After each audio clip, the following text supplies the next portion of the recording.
Qu'est-ce qui déclenche les crises d'angoisse? Donc, je voulais revenir sur les éléments déclencheurs des crises d'angoisse. C'est pas parce que tu es trop faible face à une émotion que tu fais une crise d'angoisse. En réalité, c'est parce que tu te fais surprendre par l'angoisse. Et donc, te préparer aux 3 façons dont on peut commencer une crise d'angoisse, c'est une étape indispensable à ta guérison parce que comme ça, tu te fais plus surprendre. Et si tu veux un post par jour pour mieux gérer tes émotions, abonne-toi. Une pensée, une émotion ou une sensation. Voilà les 3 seules façons dont une crise d'angoisse peut être déclenchée. Une de ces 3 choses-là, parfois plusieurs à la fois, mais jamais une crise d'angoisse ne monte tout seul. Et donc je vais faire une vidéo détaillée pour chacun de ces triggers-là. Donc le premier type de trigger, une pensée. Et donc on retrouve plusieurs structures de pensée qui reviennent souvent. Donc des pensées en « et si », des pensées en « j'ai peur de », des pensées en « si », alors.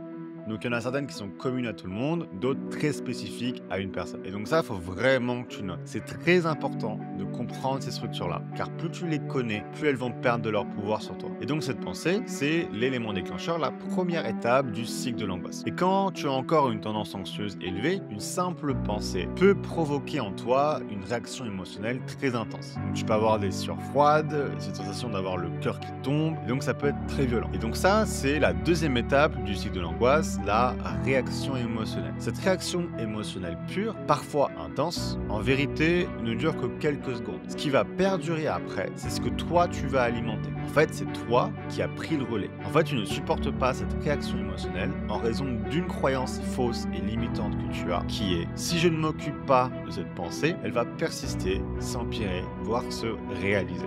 Alors tu fais l'erreur de réagir en déployant un mécanisme de contrôle, certitude ou réassurance. Le fameux mécanisme de CCR, qu'il soit physique ou cognitif. Donc j'ai déjà beaucoup parlé des CCR ces dernières semaines, donc je ne vais pas en reparler aujourd'hui. Tu peux regarder les vidéos que j'ai fait les dernières semaines pour te renseigner sur le sujet. Mais je veux vraiment ici tourner ton attention sur commencer à observer la façon dont ces structures de pensée se forment dans ta tête. Et vraiment leur structure syntaxique. Et la façon dont cette fameuse croyance limitante dont je viens de te parler te pousse à l'action en fait. Parce que c'est là en fait vraiment où tu as tout ton levier de guérison. Et c'est là, et même seulement là, que tu dois effectuer des changements. Prends connaissance de tous les cycles. Accepte l'étape 1 et l'étape 2, parce que c'est là que tu peux rien y faire. Mais par contre, interromps l'étape 3. Et c'est l'interruption de cette étape 3 qui au fil du temps va faire diminuer ta tendance anxieuse et qui va donc diminuer la fréquence des éléments déclencheurs et l'intensité des réactions émotionnelles. Et donc ça, avec le temps, ça donne la guérison.